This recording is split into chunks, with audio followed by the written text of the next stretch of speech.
Go inside the Crimson Tide with your hosts Rodney Orr and Gary Harris, keeping you informed on everything Alabama. Tider Insider TV, brought to you by Visit Tuscaloosa.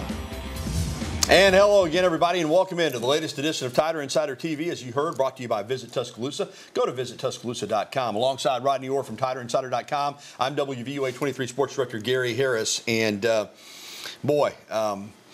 it's an interesting week. After one of the more memorable wins in Alabama history over the Georgia Bulldogs just a week earlier, what happened this past Saturday in Nashville, one of the biggest upset losses in Alabama football history. Saturday afternoon in Music City, Alabama once again had all the fans, okay? That's 70% of the fans in the stadium. Nashville First Bank Stadium there, Vanderbilt Stadium, is doing work on it, so it was less than 30,000 capacity, and Alabama dominated. But Vanderbilt dominated the game early. They went 75 yards on their opening possession. Then Alabama's third play from scrimmage, ball bounced off Ryan Williams' shoulder pads, pick six. It was 13-0 before you knew what happened, and Alabama was in catch-up mode. Now, their offense moved the football. They sure did, but they didn't have it very long. They had it less than 18 minutes of possession time. There's Jeheim Miller scoring a touchdown. It looked like there were several times they were about to take the game over, but they never could. And Alabama didn't run enough plays. They didn't have enough possession time. And Alabama's defense could not get off the field on fourth down. Even at the end of the game, when Bama cut it to 40-35 with 2:40 to go, 3 timeouts and a 2-minute timeout, Alabama couldn't get a stop in the game. And Dago Pavia was everything that he was billed to be. Listen, he's an arrogant guy, but he's a winner. He does remind you. He's a little thicker, but his attitude and his playmaking ability reminds you of Johnny Manziel. I'm sorry. Let me get Rodney in here. Vanderbilt ran the ball 54 times for 166 yards. Pavia threw for 252 yards and 2 touchdowns on 16 of 20 attempts. As we said, they were 12 for 18 on third down, 1 for 1 on fourth down, and that 1 for 1 was a 38-yard touchdown pass. Time of possession, 42:08 to 17:52. Alabama I thought got out physical on the line of scrimmage. Give the Tide credit for this. If they get the ball back at the end of the game, I think they're going to win the game. But that defense, and I don't want to pile on like everybody else is doing, but I'm pointing out the facts. The defense, even at the end of the game, when they had every chance to give their offense a chance to win the ball game, could not get the ball back. Vanderbilt wound up taking a knee. Yeah, and that brings up the question. And again, I understand Kalen DeBoer's thinking here. You've got 2:44 left. You've got timeouts. You've got the 2-minute timeout that they have. So you had a lot of things that were working in your favor to go ahead and kick the ball away. And I think, Gary, there at that time, you have to kind of assess it and say, look, an onside kicks is really low percentage. But let's be honest. On Saturday, it was probably a lower percentage that Alabama was going to stop them. I'm right? onside kicking yeah. it. And I said that on my radio show. It never would have. First of all, you ask your DC, Kane Wommack. I'm sure he said, we'll get the ball back for you. I'm saying, no, we're going to take a shot here. And I'll tell you 2 reasons. Number one, if you get the ball, you steal the possession, you're probably going to go down and take the lead. Now, whether or not the defense could have held it after that, I don't know. Plus, if they got the ball, say, around midfield, as opposed to their 18-yard line. At midfield, maybe they're thinking we're going to run the ball 3 times if we happen to pick up a first, but we're going to punt them down deep. At their own 18, they were aggressive. They were thinking we got to get a couple first downs here because if we punt it back from here, they're surely going to score. So I think even if you don't get the onside kick, you might have a better chance to get the ball back. Now, your field position wouldn't be as good, but who cares? You just needed to get the ball, and they couldn't do it. It's just it was an awful way to end that game with Vanderbilt with everything on the line for the Alabama defense. They had them 2nd and 12 inside the 20-yard line, and they give up a 12 or 13-yard play, whatever it was, on the little rollout pass.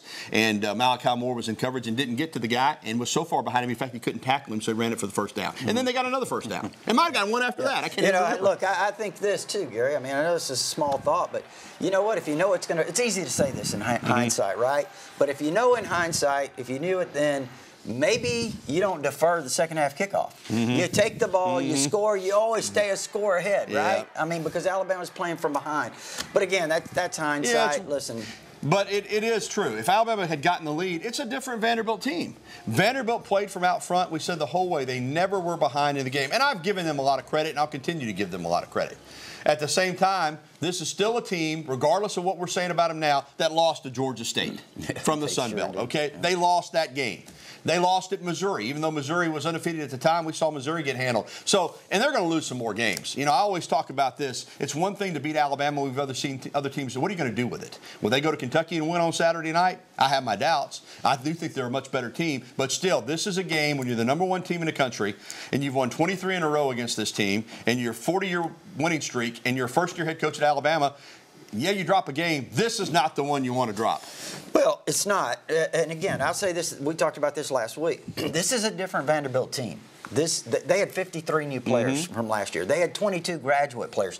Diego Pavia, nearly 24 years old. He's a baller. Yeah, he's nearly 24 years old. That makes a difference.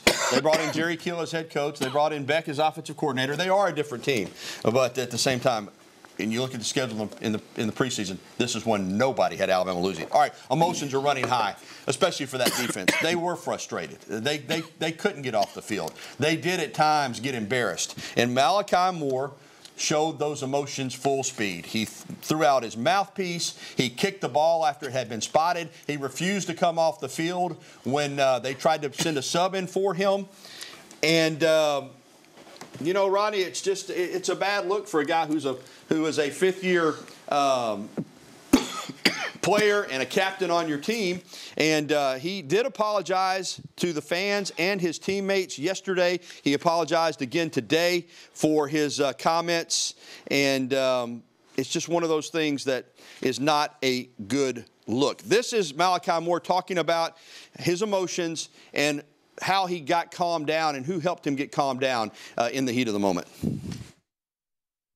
I would say when Coach DeBoer started talking to the team, that's kind of when I just calmed back down and kind of locked back in. And T-Book and Jan was talking to me, calming me down as brothers in that moment and telling me that they understand we got our back. And they the ones that kind of helped me decompress and get back in the right state of mind. And now it's time for Coach Talk. And Alabama head coach Kalen DeBoer was asked about his emotions, or maybe the lack thereof, following the loss to Vanderbilt. There were some fans that said, you know, he didn't show enough emotion. Here is what Coach had to show about, or say about his frustrations and his emotions in the post-game press conference. Yeah, we are all extremely frustrated. I mean, but we aren't going to sit and lose our cool because, you know, I don't think that's the right way to go about it. You know, there's a time and place for everything. And again, we're still early in the season. We left ourselves a little less wiggle room to achieve some of the goals we have, but those goals are still out there. All right, this is some video of the practice this morning. Full pads practice over at the Thomas Drew Fields as Alabama gets ready for South Carolina. We haven't even mentioned the next game because all of the talk, it seems to be still about the previous game. That was the case last week, too. All the talk seemed to be about Georgia. You wonder if Vanderbilt was overlooked, even though they put out rat traps and all of that stuff in the football facility. I think it's clear based on the way the game went, based on what some of the Alabama players were saying pregame, that they didn't have the respect for Vanderbilt that they needed, and they got beat. The good news is they're still ranked in the top 10 of the AP poll. They got the tiebreaker over Georgia. So, Rodney, there's still a lot to play for. That's the thing. It's a loss, and I like to say they all count one. Obviously, just like wins. Some wins are bigger than others. Some losses seem bigger than others, more maybe embarrassing than others. But still, it's just one. And the only team that's unbeaten right now in the SEC is Texas. Yeah. So, and you do have a win over Georgia. So, I know this sounds trite, but it's true. Everything's still right in front of Alabama. Yeah, I mean, there's no question about that, Gary. I mean, again, like you said, there's one loss right now. They have some really tough games coming up, obviously. I mean, starting this week with South Carolina, then you got Tennessee, you got Missouri after that. So I think the next 3 weeks really going to be a challenge. But here's the thing. The question is, how do you respond? How do you respond to adversity? Anytime it's a transition like the one we've had, significant transition, that first year, it's always tough. It's always difficult. You're always going to hit an adversity point somewhere. And again, you want to see how does Kalen DeBoer, how does his staff, how do the players respond to this? One thing that really bothered me in this game, you know, more penalties. Some of them are effort penalties. I thought that was a bad call on Q Robinson for roughing the passer when he barely tapped the guy's helmet with his palm. But the illegal participation penalty on the punt, which led to an extra possession, and Vanderbilt scored a touchdown on.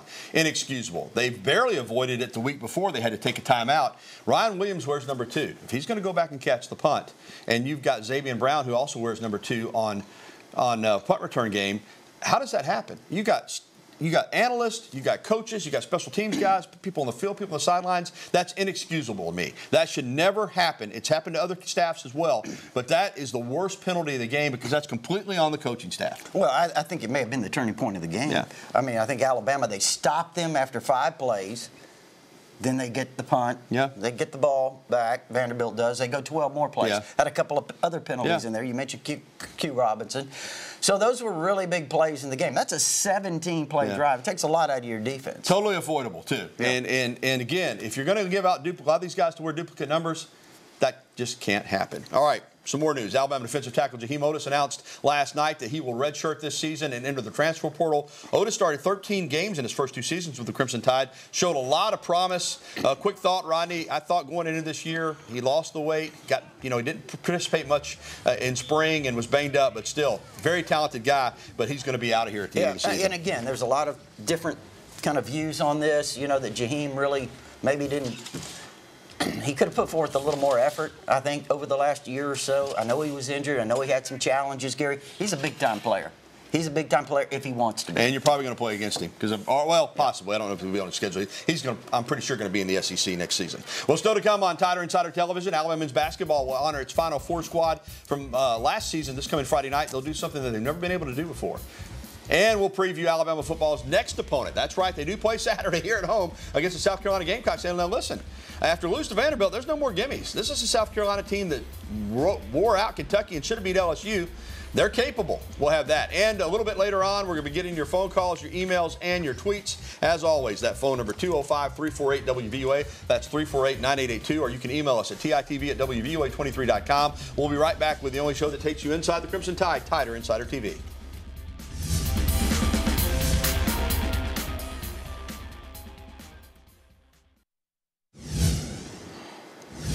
Well, welcome back to TITV, brought to you by Visit Tuscaloosa. Alongside Rodney Orr, I'm Gary Harris. Again, we haven't sat in this chair, these chairs very often in this situation over the last 15 years, coming off a loss, particularly one to an unranked team when Alabama was #1, although we did it 3 years ago against Texas A&M. Alabama, though, has to move on. That's the way it works in this league. There's parity, portal, NIL, much like the NFL. And on Saturday, Alabama will welcome in South Carolina. Now, this is another team that a lot of fans may dismiss them, Rodney, but that would be dangerous to do. They've got dual-threat quarterbacks that gave Alabama problems. Seems like it's given Alabama problems in recent years. They got 2 of them, Lanorris and Robby Ashford, the former Auburn quarterback and Oregon quarterback from Hoover High School. Both of them play in this game.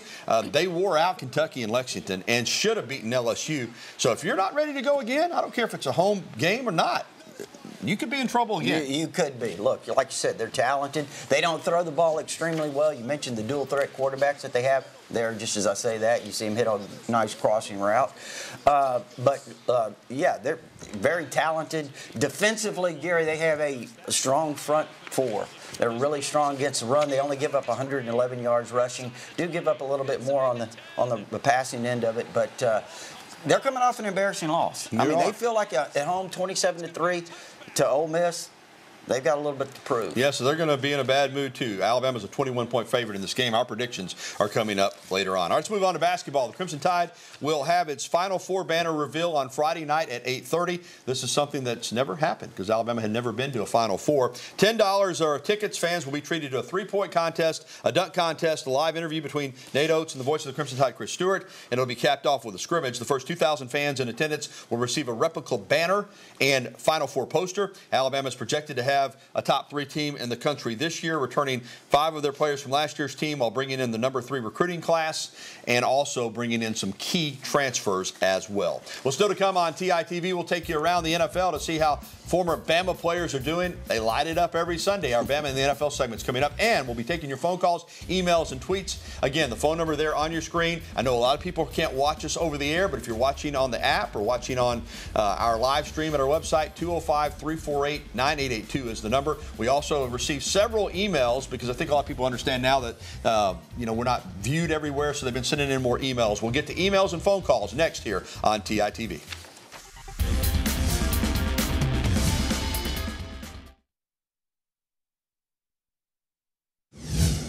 All right, let's get to one of my favorite segments. Bama in the NFL. Boy, Derrick Henry, 30 years old, and he is doing it. He went over 10,000 yards rushing and had his 100th career touchdown against the Bengals. And this run here led to the victory. You know what? he cuts back here. I love his speed. That's the only reason this guy catches him. And he barely gets him by the ankles anyway. They won the game, though. He is going to the Hall of Fame, Pro Football Hall of Fame one day. How about some defense? Abraham Kennedy, 5 games, 5 interceptions. Wow. Did you realize that? No, I did not. He's on a pace to get 17 of them. And that's this 5th straight game with a pick right there. Gardner Minshew, former Ashford was going to come to Alabama. He's looking for a guy in the end zone, but he finds Patrick Surtain, and he is gone 100 yards for the touchdown. Look how fluid and smooth he is. Boy, they missed that guy. He also had another interception in the game. And also, you don't see it, but Will Reichert has yet to miss a kick. He's making all his field goals and all his extra points. There's Surtain's 2nd pick. Bama in the NFL. We have a lot of fun with that. All right, it's time now to take some phone calls and emails. And we're going to start off with our email question of the day, brought to you by KDM Service Corporation, serving your family like our family. What are your thoughts on the defensive scheme? They seem to have a lot of trouble stopping the run and getting off the field on 3rd down. That's from Kendall in Bremen. Yeah, we've talked a lot about it. It's just hard for me to speak on the scheme too much. All I'll say is, and I'll let Rodney take over from there, I know Coach Womack has said our base is we're always going to have 5 DBs. Well, some of the personnel that Vanderbilt had on the field, I don't understand why you got 5 DBs. I'm just going to be honest with you. I'd have an extra linebacker, defensive lineman, or something. That's about all I can say about it. Yeah, I think so in that regard. And, again, every situation is going to be different. But as far as stopping the run, that's something we've talked about here on this show a lot, Gary. We talked about it early in the season. They were getting gashed. The receivers running free. We're still seeing a lot of that. You talked about 3rd down. I know that's one of their keys to victory. 3rd downs. And they had one of the best 3rd down defenses in the country until this week. I mean, they were even really good against Georgia on 3rd down. They were. Fourth down killed them in that game. 3 of 15 that Georgia converted on 4th down. So, again, we'll see. Yeah, need to do better than they did in this past game. All right, let's get to another email question from one of our viewers here on TITV. This is from Doc in Tuscaloosa. Do you think the 4 Heisman Trophy winners will ever get their own statues? I think it's way overdue. Well, they didn't have a Heisman Trophy winner until 2009. Let's keep that in mind. So it's only been 15 years ago. I think it's a possibility. You have statues for the coaches that have won national championships. I don't know if that's a priority. There might be a place where they have, a bust of the guys in one of their football rooms. I know they have some of the replica Heisman trophies. So, but that's a possibility. I think it's not a bad idea. Again, whether they ever do it or not, I don't know. But Gary, let me ask you. I know you grew up the same era I did. I never thought I would see a Heisman Trophy winner in Alabama. I always like to say when I would get ragged about it when Auburn had some, I'd say, well, Alabama wins championships, Auburn wins Heismans. But now they've had 4 since 2009. So yeah, it's not a bad idea at all. But I don't know the answer. Maybe one day they will. All right, we're going to get to the timeout. Still to come on Tider Insider Television. We'll recap Alabama volleyball's game with Georgia, and it was the first SEC win of the season and more. Well, again, we're not going to get as many phone calls when we're not being on the air on most of the major providers. But if you do want to call in, 205-348-9882, and there's the email address. Also, I think we got a tweet that came in that we'll get to in the next segment as well. Plus, a little bit later on, our predictions. We botched it for Vanderbilt, but everybody did. But we'll be back right after this.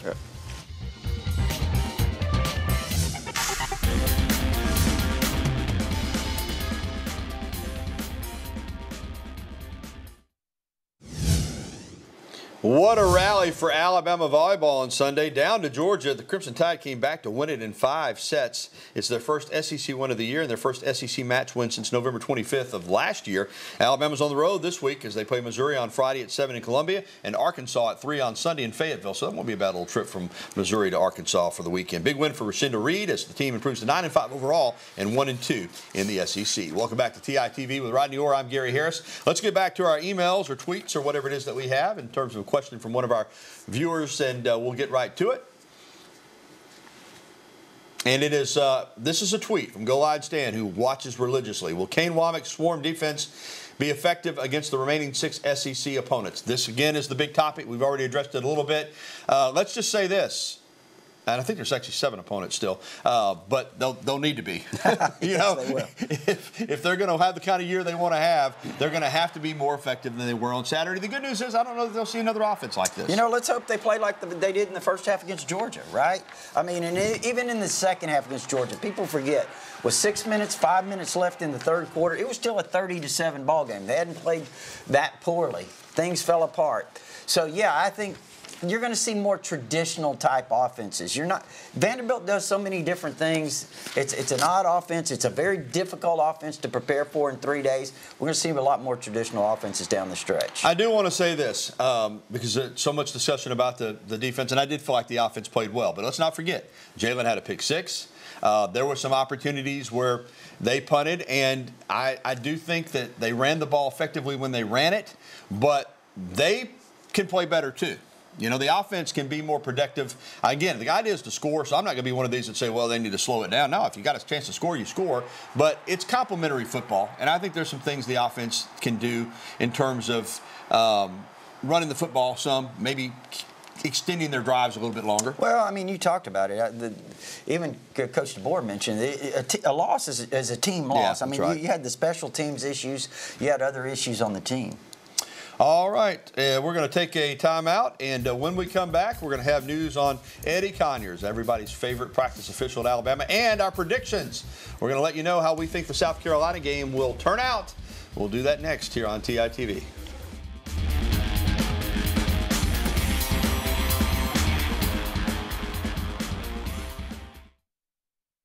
Welcome back to TITV. It's prediction time for the upcoming game against South Carolina. And as always, Rodney, you lead us off. Yeah, you know, Gary, hey, look, this is a real challenge coming up. But fortunately, Alabama's at home. I think they start a little bit slow, but I think Alabama pulls away in the second half. I've got it 38-20. You know, you told me, because I went ahead and we were talking about it in the break, we don't compare scores, and you said that we've been close, but all the years that we've done this show, well over 20, going on 25, Rodney told me we had never had the exact same score. That's going to change tonight. I got it 38-20 as well. So we're either both going to be right or we're both going to be wrong. But I think Alabama's going to bounce back. I don't think it's going to be easy getting to that 38-20. If you'd made this pick a week ago, I'd said no way South Carolina's going to score 20 points. But after watching that defensive effort, I think that they will. But we would take that at this point for sure. I'll take it. All right, that's going to do it for this edition of TITV. Reminder, you can catch a replay tonight at 10:30 or anytime at WVUA23.com. We're going to leave you tonight with a guy that is unusually great, having uncommon qualities, extraordinary, exceptional, remarkable. Alabama head coach Kalen DeBoer recognized the legend Eddie Conyers this past Thursday at Alabama football practice. 96 years young. He's been a practice official since 1962 when he was hired by Paul Bryant. Have a good evening, everybody. We'll talk to you next week on TITV.